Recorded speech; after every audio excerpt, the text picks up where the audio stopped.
Hey everybody, welcome back to week 3 of our Darkest Dungeon playthrough. On our last mission, we picked up a couple of guys. We unlocked the tavern and the abbey, and we have not yet unlocked the sanitarium, the guild, or the blacksmith. So we don't really have any people that really need stress relief. We could go ahead and drop off our cleric if we wanted to. That might be a good idea. Let's go ahead and drop her off. Now we have the opportunity here to upgrade some of our buildings, and this is what our heirlooms are used for. You might have noticed in our previous playthrough, we've picked up heirlooms, portraits, deeds, and crests. And these are used exclusively to upgrade our buildings in the main area. So I'm actually going to go ahead and consider upgrading one of these buildings so that she gets a discount. Now, there are basically 3 different types of upgrades as we go through from minimum to maximum level. They will upgrade the stress recovery amount, the cost to commit a person to that location, and then the number of slots available. So these are actually locked slots. And the slots are pretty important because you'll notice sometimes this caretaker is just going around the town and basically living the life randomly. So sometimes he'll be in the transept praying, or sometimes he'll be in the penance hall flagellating. Or sometimes he'll be at the tavern, and this can be really problematic because sometimes our people will get quirks that limit them to specific stress relief activities. So, here we go, here's one. Reynold actually will only pray for stress relief. So we can actually see he's blocked. And I can't go into the transept because it is occupied. So unlocking slots is really important, and upgrading these in general is really important. For the time being, though, I'm only interested in committing one upgrade, and it's just going to increase stress recovery, and her stress is pretty low, so we're just going to leave it. And we have no more upgrades. So I think it's about time we go on another quest. Death Blow Resist. So we have 4 available quests, included, well, and we also have the Darkest Dungeon, which we're not going to go to. We have 4 available quests, all in the ruins. And 2 of them are short quests, and 2 of them are medium quests. And medium quests will generally provide you better rewards, more gold. They're also longer, which can be a little bit tougher, and it will unlock the camping ability. So let's see what kind of rewards we're looking at here. Reduced dodge, but increased debuff skills. Death blow resist and dodge, but reduced crit. We've got protection and crit, and stress damage. So these are actually, these rewards, by the way, are trinkets. Notice how we've gotten a couple of these. And we can go ahead and throw these onto our people to get bonuses. Almost every single trinket in the game has some kind of positive and negative effect. So you don't want to equip them unless you are okay with the negative effect and you plan on actually utilizing the positive effect. So if I went ahead and put this move resist, that's a bad example actually. Let's go ahead and take this bleed stone. Our Crusader doesn't actually have any bleeds, so he would just have -1 speed the whole time. So that's not a very good choice to throw on him. The Highwayman, however, does have a bleed skill, but we're not really at the point. I don't really like that particular trinket right now, so we're just going to ignore it. Okay, so the one I'm actually most interested in here is this Defender's Seal. Increased protection. That's pretty good. I kind of like that, so let's go ahead and go for that. So now we have to decide what party we're going to take. We don't have our cleric anymore, but that's okay. This game, you might want to take healers with you. But they've really designed this game to kind of hate on these super safe team compositions. They really want you to just kind of go for it. And they did a pretty good job, so let's go ahead and go for it. Crusader, Leper. What do we've got? Chop, Revenge, Solemnity, and Intimidate. Maybe we'll do this. Put him in the front line so he's more likely to get attacked. And then we have a Plague Doctor and a whatever. I think I'm gonna drop out this Plague Doctor for a Fear of Mankind. That's not good. I don't actually want that. There are quite a few men in the ruins, and I do not want to suffer mankind. But Curious is really bad as well. Okay, so this is what this is just going to mean. Fear of mankind is going to cause us to take increased stress against humans and reduced accuracy. That's brutal. You know what? I'm taking the Plague Doctor.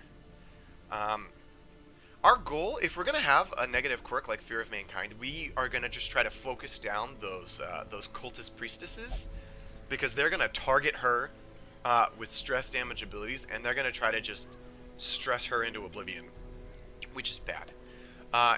In addition to that, our ability to nuke them down with the Arbalest is going to be worse because we're going to have lower accuracy. So that's a terrible plan. We don't want to do that. Curious is also really bad, but it's kind of the best we got right now.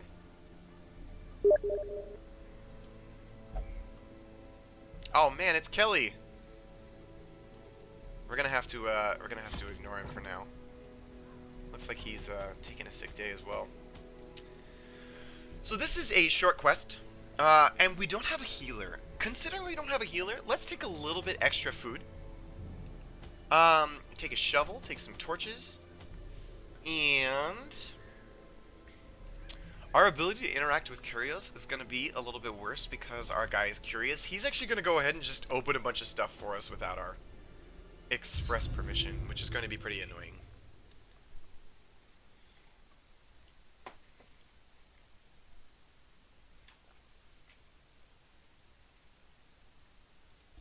Pace out the halls of your lineage, once familiar, now foreign. So our quest here is to explore 90% of rooms, and given this current layout, this is kind of interesting. We can leave one room unexplored, so I think our path is going to be to backtrack as little as possible. We're going to go around like this. That will leave this room unexplored. And this doesn't leave us a lot of versatility in case we scout some things we want to avoid. But I think it's our best choice still. Trap! No trap. And here's a really important tip in this game. If you want to live, keep the torch high. Oh, come on. Kleptomaniac. What do we got? Oh, man. 550 gold. Just take it. That's fine, Reynald. You can just have that. You jerk.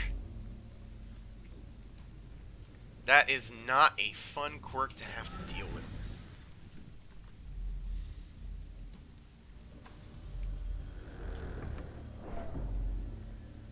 Dun dun. Ah, trap. Ambushed by foul invention. When traps hit, they cause a decent amount of stress, and sometimes they'll cause effects like bleeding or poison. And they cause stress and damage, which is bad. So here's one of the greatest weaknesses of the current party we have, is that we have two people that are really good at attacking the front line, but not really anyone that's good at attacking the back line. The Highwayman is okay, and the Plague Doctor doesn't provide immediate damage. So as much as I want to nuke these guys down as quickly as possible, I don't know how effective I'm going to be.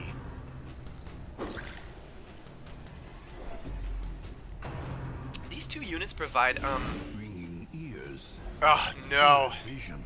That's bad. Our Crusader is now in the back line, so he does not have the ability to use any of his melee attacks. And all we have now is Incision, which is pretty bad. Let's see. I think I want to, instead of doing an attack, I'm going to actually make a move action. Move back one, and that will open up our Crusader to make an attack again. And we'll try to knock out this formation is broken. Sword Man. Maintain the offensive.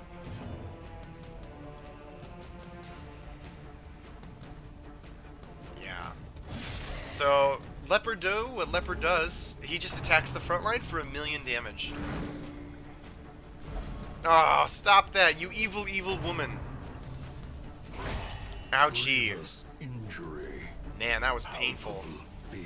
So she pulls the weak guys to the front line, and he whacks them. Maybe at this point, I'm just gonna... I'm not going to pull my Crusader into the front line, but I really need to get... The problem is if I don't move right now and I move my Crusader forward, it will move the Leper backwards. And the Leper is completely useless in the back line. So as much as I want to just try to finish this guy off, I'm not going to get an opportunity. And more stress. Ouchie. Let's just go ahead and try to finish this guy off. And he survives with 1 HP, which is pretty bad. Well, let's finish this guy off. Destroy. And we move again. So she's doing a pretty darn good job of crowd controlling our group. We're basically just spending all of our actions just fixing all of the damage she does. And that's pretty painful. Oh no, and every time she does that, she also reduces the torchlight a little bit. Okay, so for the first time ever, we actually have an opportunity to land an ability, and she dodges it anyway. That's too bad.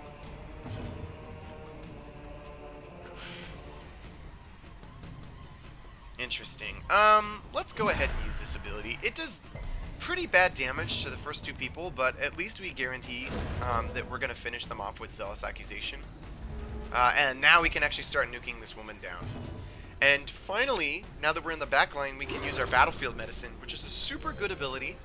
It does basically very little healing, but it cures bleeding and blight, which can really stack damage over time. So let's just heal ourselves for 1 damage. A useful ability. Finally some fortune. So if we want to keep our luck up as high as possible, we need to keep the torch up. At this point in the mission, it's not been going very well, and so keeping the torch up to keep our fortunes as high as possible is going to be our prime goal. As the torch goes down, the enemies do more damage, they're more accurate, and you're more unlikely to get unlucky. The bonus is that if the light gets low, you are more likely to get more loot from each curio, which is pretty good. So if you've got a really good party and things are going well, it's okay to let the light go down a little bit. Nice! A surprise. That's super good. So I'm thinking if I do a grape shot here, I could probably actually finish these guys off with the Crusader's Zealous Accusation, which attacks the first 2 guys. Unless the Leper goes first, which then I wouldn't have anyone. And the Leper's probably going to go first. So maybe a better plan is to just try to shoot one of these spitters in the back line. Okay. 4 to 7. It looks like these guys have pretty low... I guess they have kind of high stun and blight resistance.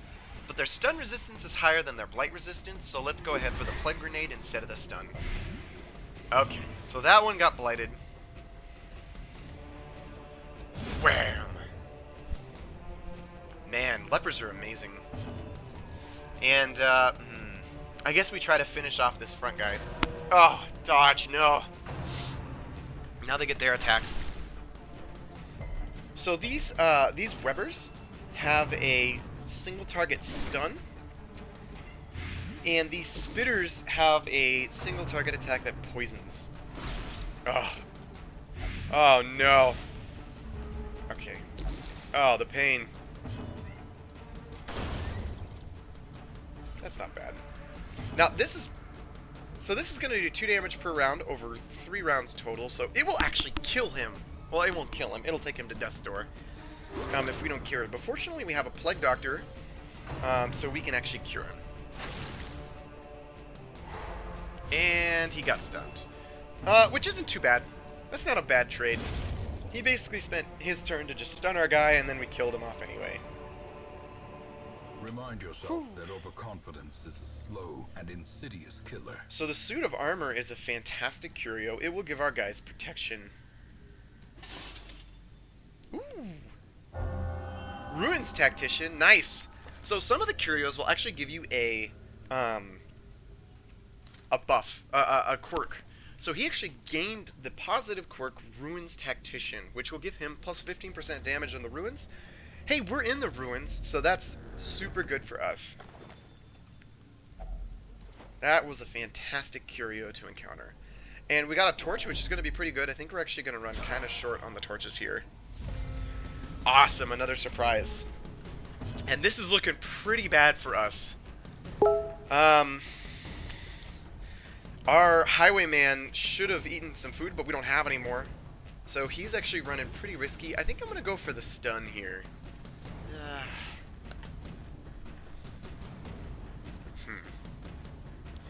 The Brigand Fusiliers. So our goal right now is to try to keep our highwayman alive.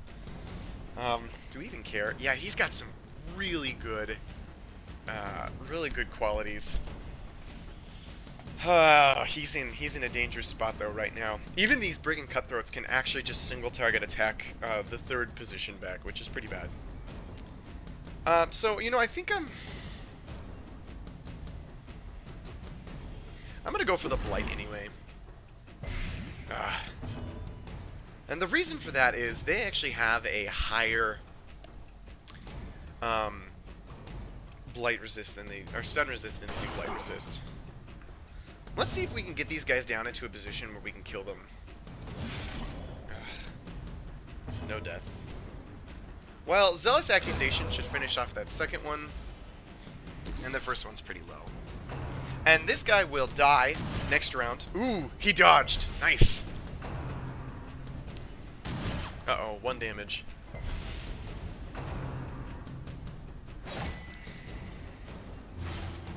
And these guys have really high speed, so they always go first. But the first one died from the Blight, and the second one gets the Landis attack. Sweet. Pretty low accuracy on that ability, actually. Maybe I go for trying to just Grape Shot down this Cutthroat before he gets an opportunity to attack. I think that's a good idea. Yeah, that was a good choice.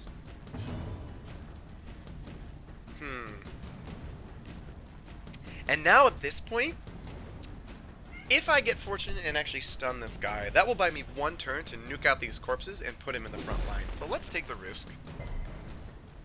My cat just jumped in front of the monitor. I can't see if I succeeded. I failed. That's too bad.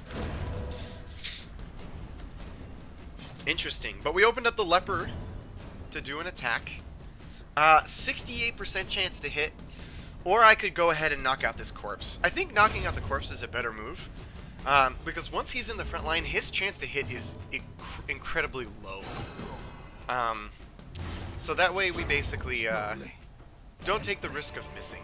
This is how a life is taken. 1 damage per round. Things are getting pretty hairy. Let's go ahead and use this torch. Okay, so no battle. And there's 1 more room to explore, and we don't know if there's a battle in it or not. So let's hope we get lucky. Ooh! So, we have some medicinal herbs. Our leper brought them along, and Iron Maidens have a chance to give you a disease if you open them, because they're filled with foul vapors. So, but we can use these on them. Ooh, and some food! Let's eat that. That'll help a lot. Alright, last room. Here we go. Use our last torch. Sweet. Alright, so that got pretty darn hairy. But we managed to do it. The worst part is the amount of stress we suffered was really, really high. The great ruins belong to us, and we will find whatever secrets they hold. Sweet. So we got about 6,000 gold. That's pretty good. And a decent amount of heirlooms as well. And a Defender's Seal, which we can go throw on our Crusader. That's a pretty good trinket, I think. Quick Draw. Ooh, that one's amazing. Wheeled Tactician. Very good. And Backtracker. So we got all positive quirks. That's fantastic. Good work, boys. So, you know, that was a pretty bad run. The walls between the sane world and that unplumbed dimension of delirium are tenuously thin here. Oh, man. But we got a lot of good quirks out of it, which is great. And we unlocked the Blacksmith and the Guild. So we're going to have to explore these in our next one, because it looks like that run went a little bit longer than I thought it was going to. So we're going to have to call it for now. But, hey guys, I hope to see you in the next video, and we'll delve even further into the depths of the Darkest Dungeon. Thanks for watching, guys.